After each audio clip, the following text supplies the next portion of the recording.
Greetings, Old Nile here, and you're currently watching a video in which I try to explain the current state of the channel, of the things that I have been doing lately, and all of this will be paired with a little bit of Risen footage, the first Risen game, which I have recently picked up. It is currently part of the Humble Bundle package, which is available until the 30th of August. So you probably still have a bit of time if you decide to pick it up. There's a bunch of Deep Silver games in there, including the currently last two Saints Row games. The full package of Saints Row 3 is also available if you pay more than average. There's also Dead Island if you pay above average. There's also Sacred. Is it Sacred 2? Sacred 1? Not even sure, but it's a good RPG game, which is, well, it's a pretty decent buy.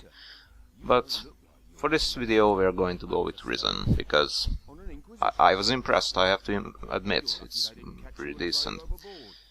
So yeah, this will be my first vlog, or rather a glog, a gaming blog I suppose, not a graphics blog, as I think that's what Glog usually stands for, but let's call it a thing now. It is Glog, gaming blog.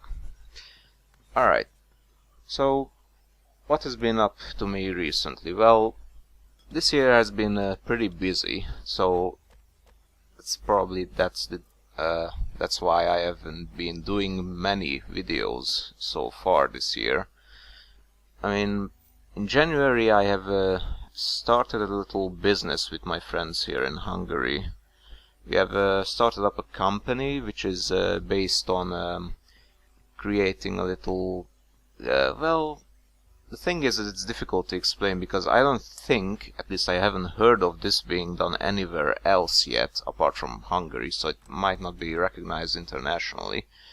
But the thing is that we have rented a basement in the downtown area of Budapest, and what we are doing there is setting up like a series of rooms where you have to enter like as groups of 2 to 5 people, and the point of it is that you have to solve riddles, you have to find items like keys or passcodes, and use these items and solve puzzles in general to advance from room to room and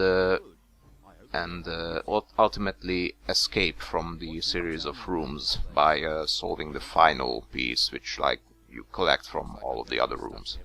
So essentially it's like one of those browser games from the days of yore, where you had to click certain parts of the screen, and that would result in you going to the next room. There you would have to find items, you know, just like a point and click game, except this is real life, and in my opinion it's a lot more fun when you do it with people in like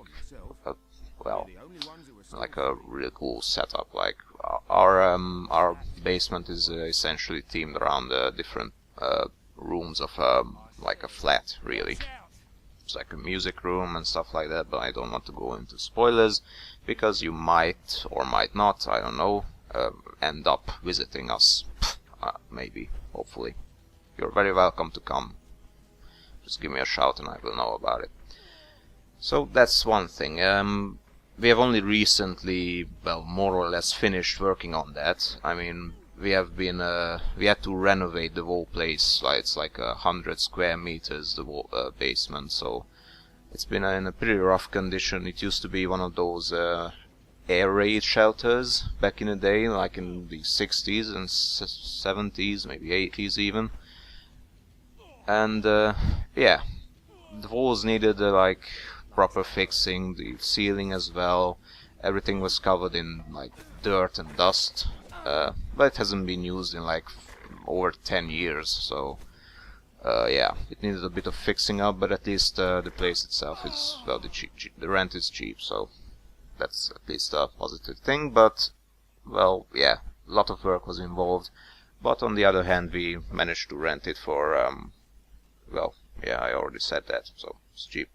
And we also picked up a lot of things about, well, renovating a home or a house or basement or whatever you prefer. So yeah, this basement game has been one of the things in the recent months, like in the past couple of months that I've been really busy with. It's coming together nicely. The other thing that I've been working on since March up to June is well, it was a bigger project, but it wasn't a group effort like the basement, but more of a personal thing. And it was that I have finally managed to get a contract. I got contracted by a publisher to translate a book for them from English to Hungarian. That was it has been a goal of mine that I wanted to achieve for a couple of years. I've been into literary translation ever since my MA studies, so nearly 3 years, since 3 years now. I took literary translation courses during my university studies, and I found out that it's a thing that I would like to do.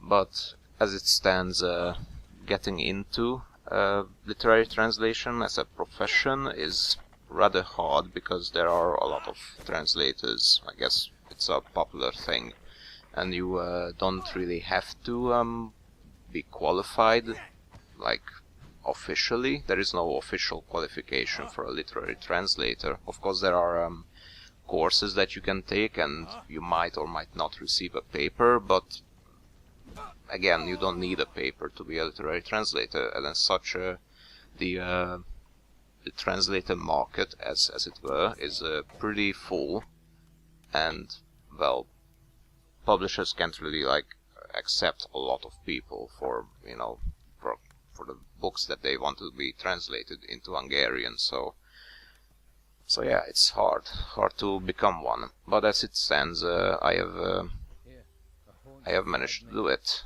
Well, it was a long process. I mean, I have been writing emails to publishers and sending them reference work ever since 2011, pretty much. So that was still during my MA studies. And one of these publishers got back to me by email at the end of February, I think, and they said that they are planning to the books that they want to publish this year, and they want to see how good I am at what I want to do. So they send me 20 pages of a book that they want to be translated, that is, and I had to translate it. And I did a good job with it, apparently, and they asked me to do the whole book.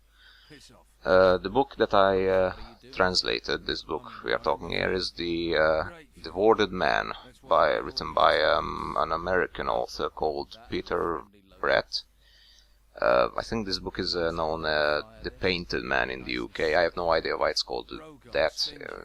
It's like an unexplained mystery that I have yet to learn.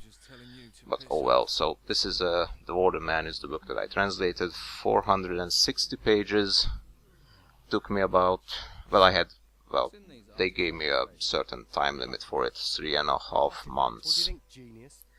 So there's a good 5 pages a day to translate. This one, yeah, well, by itself it would have been alright. I mean, it's not, that doesn't take that long. I mean, probably 5 hours at max to do that amount of translation in a decent, proper, not sketchy manner. But, I had regular work. Well, it's a part-time job at a clinic that I still do. And then there was, of course, the basement that I've told you earlier. And then you go home and you have a quick dinner, and then, around 7 p.m. you sit down to your computer and do translation work. So, yeah, it's been a bit stressful, but I got through it pretty decently. As the book currently stands, it is about to be published. I think the set out publication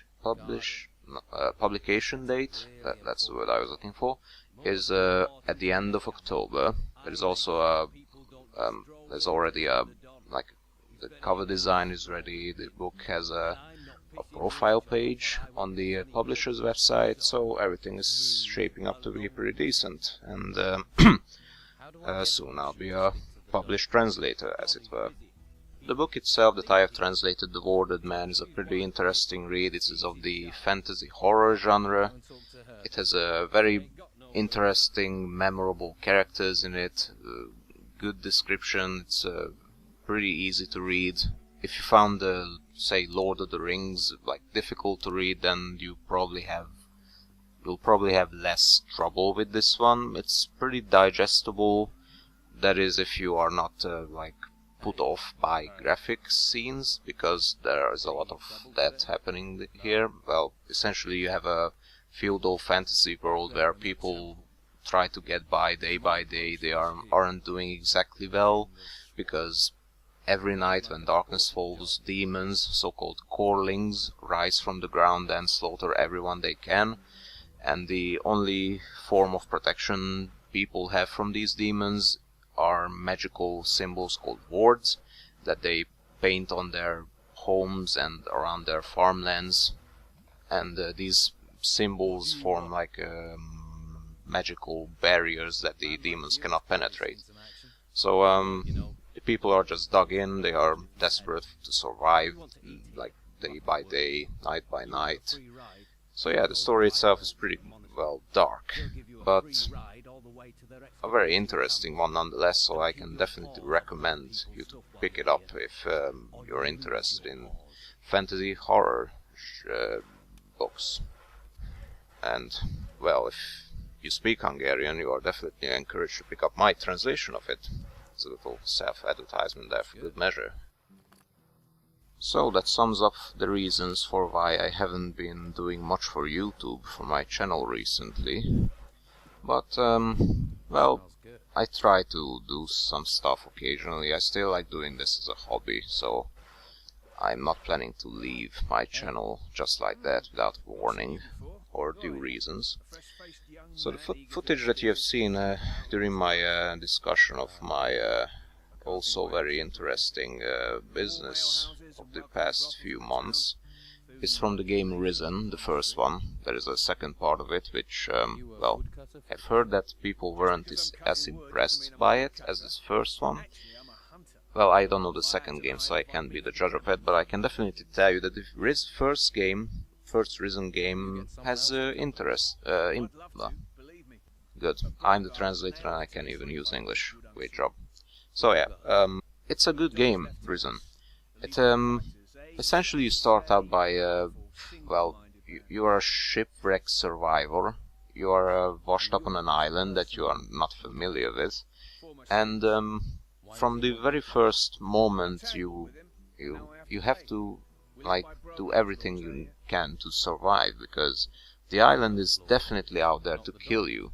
I mean, when I started playing, I immediately started like looking around on this beach that I arrived to, and I have found, like, I think it was a dead body that I was certain that I could loot for maybe a final weapon or some gold on it. But there was like a giant bird, like an ostrich with a huge beak, right next to it, and it was looking at me threateningly. And when I got closer, it turns out that these creatures are actually pretty hostile, and it was chasing me around the beach for a good 5 minutes until I decided to try and kill it with my bare fists, but turns out you can't really fight without a weapon, so it killed me in like 3 hits. So yeah, that was an experience, and that's pretty much the whole tone of the game, as much as I have played so far, like 90 minutes, which was a good introduction to it. So yeah, you have to be really careful about walking around on this island that I don't even know the name of yet, because you can just meet up like the most like undangerous, if that's even a word, I'm just making up stuff now, just the most docile, if you can call a boar or a porcupine looking creature docile, and you'll find out that these creatures can actually kill you without too much of a hassle. I mean, you can parry attacks, you can sidestep, you can like jump away from attacks, but guess you can put it that most of the combat depends on like experimentation. You're definitely encouraged to save often, just to see how certain creatures react to certain attacks, how do they attack you, because some creatures can be, some of their attacks can be blocked, while others, for instance the porcupine thing or the boar, can easily break through your blocks and like kill you in 2 hits early on.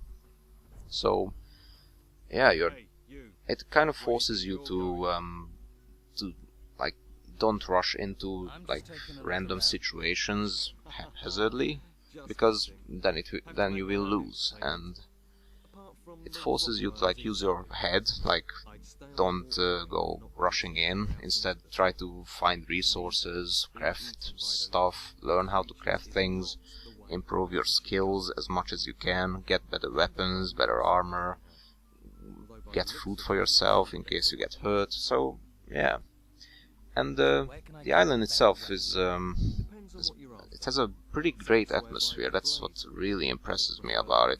I guess I could explain it in a way that it is seems to be a proper living world. I have today I've run into like a bandit camp that I was recommended to visit by like a guard or on the road that I have met, and I go there, and everyone seems to have like a job of their own, and all the characters seem to be like they are believable characters, I guess. There's one guy called Brogar, which you might already seen in the footage, and he seems like to be the general bully, as it were, of the camp, because whenever something like someone is being maltreated in the camp, it usually leads up to him. He collects protection money from a farmer, or he gets asks money from the workers who dig up treasure around the camp to protect them, but in fact he's not protecting them at all, so just ripping them off. And so that's what I mean. It's all the characters have like a role in the story and in the world, and they seem to fulfill it quite well. It's like kind of getting like connections to certain people based on what I think about them, so I find that's always good in the game.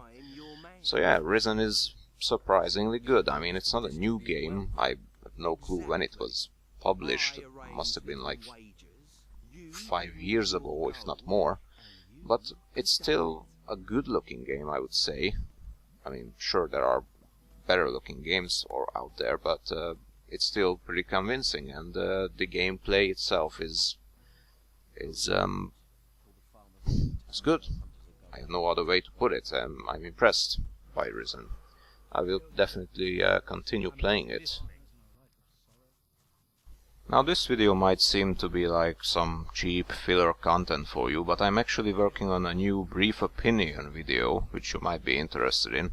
I have noticed that my previous brief opinion video on Just Cause has attracted some attention.